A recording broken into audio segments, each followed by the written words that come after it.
성도님들, KBS 어린이 동요 프로그램 중에 누가 잘하나 이런 프로그램이 있습니다. 예, 이 프로그램이요, 제가 알아봤더니 1964년 9월 6일에 시작돼서 지금까지 이어져 오고 있습니다. 1964년이니까 엄청나죠. 많은 사람들이 왜 이 프로그램이 이렇게 장수하는지에 대해서 의견들을 내놓았는데, 그 중에 몇 의견 중에 가장 설득력 있는 게 이름 때문이랍니다. 누가 잘하나, 이름만 딱 들어도 직관적으로 이 프로그램이 뭐 하는 프로그램인지를 알 수 있기 때문이다라는 거죠. 그런데요, 요즘에는 워낙 이 아이들도 전문성이 있어가지고 너무 잘해서 이런 일이 드문데요. 옛날에 보면 가장 잘하는 팀이 우승하는 게 아니라 실수 적게 한 팀이 우승하는 경우들, 또는 다 못했는데 그 중에 좀 덜 못한 팀이 우승하는 경우들도 심심찮게 볼 수 있었습니다. 그럴 때는 누가 잘하냐가 아니라 누가 못하냐가 되는 거죠. 근데 성도님들, 이건요, 신앙생활에도 적용이 됩니다. 신앙은 상대평가가 아니라 절대평가거든요. 자, 이게 무슨 말이냐? 절대적인 하나님의 기준에 맞아야 된다는 겁니다. 그런데 흔히 하는 실수가 뭐냐? 상대평가로 신앙을 생각할 때가 있습니다. 옆 사람이 하는 걸 보고 내가 저 사람보다 나은 것 같아, 이렇게 생각하는 거죠.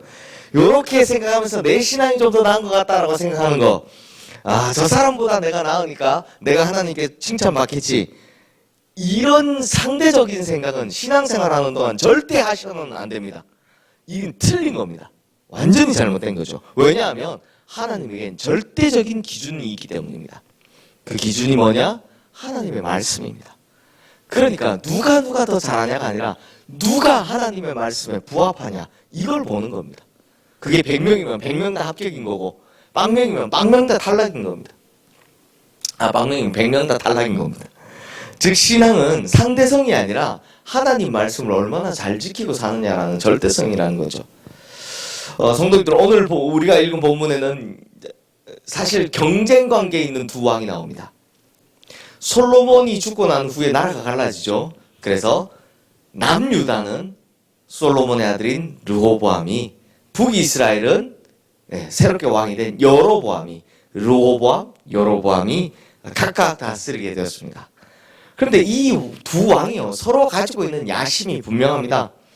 남유다의 르호보암은 아무래도 아버지 솔로몬, 할아버지 다윗이었기 때문에 그것보다 더 강성한 나라를 만드는 야심이 있었습니다. 반면 북이스라엘의 여로보암은 지금 10지파가 자기 따라 올라갔잖아요. 그러니까 남아있는 저 유다, 베냐민, 그리고 성전 때문에 있는 레위, 이 세 지파만 합치면 내가 통일 왕국의 왕이 될 수 있겠다고 생각을 하는 겁니다. 그러니 두 사람 다 마음이 어떻습니까? 똑같죠? 똑같습니다. 그러면 통일 이스라엘 왕국의 왕은 누가 정합니까? 하나님이 정하십니다. 그럼 이 둘 중에 누구 하나라도 좀 하나님 말씀에 합한 기준에 살아야 되는데, 둘 다 엉망입니다. 똑같이 엉망입니다. 지난주에 봤듯이 르호보암은 악한 왕이고요, 여로보암도 하나님 마음에 합하지 못한 그런 왕이 되었습니다. 특별히 오늘 말씀은 이제 여로보암의 실책을 잘 보여주는데요. 13절 말씀 우리 함께 읽겠습니다. 온 이스라엘의 제사장들과 레위 사람들이 그들의 모든 지방에서부터 르호보암에게 돌아오되. 자, 이게 무슨 말이냐? 원래 여호수아가 땅을 분배했을 때 레위 지파 사람들은 흩어났기 때문에 각 지파별로 레위 지파 사람들이 있었습니다. 그들이 재판도 하고 교육도 하고 이렇게 했던 거죠. 근데 북이스라엘, 즉 여로보암이 다스리는 경내에 있던 제사장들, 레위인들이 다 지금 어떻게 하고 있습니까? 국경을 넘어서 남유다, 르호보암에게로 귀순하는 일이 일어났다는 겁니다. 왜 이런 일이 일어났을까요? 그럼 르호보암이 잘해서 그런 걸까요? 우리 14절 15절 말씀 우리 설명하고 있는데 함께 읽어보겠습니다. 레위 사람들이 자기들의 마을들과 산업을 떠나 유다와 예루살렘에 이르렀으니 이는 여로보암과 그의 아들들이 그들을 해임하여 여호와께 제사장의 직분을 행하지 못하게 하고 여로보암이 여러 산당과 수렴소 우상과 자기가 만든 송아지 우상을 위하여 친히 제사장들을 세웁니다. 자, 북이스라엘에 있던 제사장들과 레위인들이 견디지 못하고 남쪽 남유다로 내려온 이유가 뭐냐? 여로보암의 이러이러한 죄 때문이다라고 합니다. 성도님들, 혹시 우리 열왕기사 할 때 북이스라엘 왕들이 계속 반복할 때마다 나왔던 여로보암의 죄 그 세 가지 기억나십니까? 다시 해볼게요. 첫 번째, 베델과 단에 금송아지 우상을 세운 거고요. 두 번째, 레위인이 아닌 일반인을 제사장으로 삼아서 그 금송아지 우상을 섬기게 한 것이죠. 그리고 세 번째는 이스라엘의 절기를 자기 마음대로 바꾼 겁니다. 왜 이렇게 했을까요? 왜 이렇게 했을까요? 이게 우리 이번 주에도 계속 보게 될 텐데 답은 성전이 남유다 예루살렘에 있기 때문입니다. 자, 이 답은 또 우리 주중에도 하게 될 테니까 넘어가고요.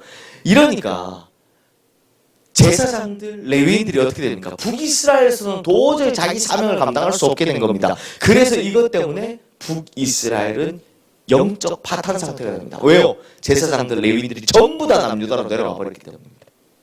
근데 성도님들, 사실 여로보암은요, 하나님 앞에 잘 보일 수 있는 절대적인 기회가 있었습니다. 왜냐하면 남유다의 르호보암이 이미 형편없는 왕이었거든요. 그래서 하나님께서 여로보암에게 왕이 되게 해주겠다고 말씀하셨어요. 그러니 자기만 잘하면 무조건 잘 되게 돼 있는 겁니다. 자기만 잘하면 되는데, 그런데 이 좋은 기회를 스스로 그냥 제 발로 걷어찬 거죠. 결국 우리가 지난주에 보았듯이 3일의 기회가 있었습니다. 이 3일의 기회를 하나님께 묻지 않고 사람들을 쫓아다니라 걷어차버린 르호보암이나 르호보암 덕에 절대적인 절호의 기회를 잡았으나 그걸 또 우상숭배로 걷어차버린 여로보암이나 거기서 거기다 하는 이야기를 지금 하고 있는 겁니다. 그럼 성도님들, 이 둘 중에 누가 더 괜찮은 왕입니까? 누가 더 나은 왕입니까? 있습니까? 없죠. 다 낙제입니다. 왜요? 절대적인 기준에 상대적인 기준이 아니라 누가 더 낫더냐 이게 아니라 누가 더 잘하냐가 아니라 절대적인 기준, 하나님 말씀에 합한 왕이 한 사람도 없었기 때문입니다.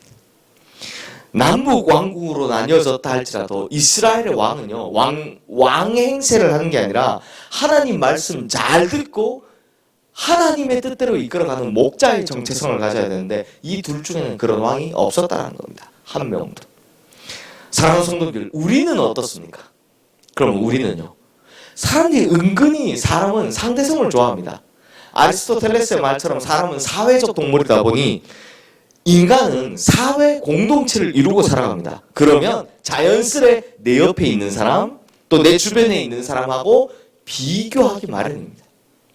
참 비교하기 좋아합니다. 어릴 때도 보면 성적도 다 상대평가입니다. 누구보다 잘했냐 못했냐가 중요합니다. 그래서 우리는요, 이 너무 상대성을 좋아하다 보니까 내 옆에 있는 사람보다 내 신앙이 좀 더 낫진 않을까? 내 옆에 있는 사람보다 내 신앙이 좀 더 나으니까 하나님께서 날 칭찬하시겠지라는 착각에 빠질 때가 자주 있습니다. 아닙니다. 신앙의 기준은 뭐다? 상대성이 아니라 다른 사람과 비교하는 게 아니라 하나님 말씀을 따라 사느냐 하는 이게 절대적입니다. 그러니 내가 저 사람보다 나으니까 하는 이 생각은 심각한 교만이고 심각한 착각이죠. 그러므로 우리 성도님들, 우리 눈을요, 제발 옆에 있는 사람에게 두지 마시고 위에 있는 하나님께 두시기를 주님의 이름으로 축원합니다. 그래서 말씀의 기준대로 살아가기 위해서 끊임없이 노력하고 애써서 내가 저 사람보다 나은데 이게 아니라 하나님께서 그래 너 참 잘한다, 이 칭찬받는 우리 성도님들 되시기를 주님의 이름으로 축원합니다. 이 시간 오늘 주신 말씀 기억하며 다 함께 기도하도록 하겠습니다.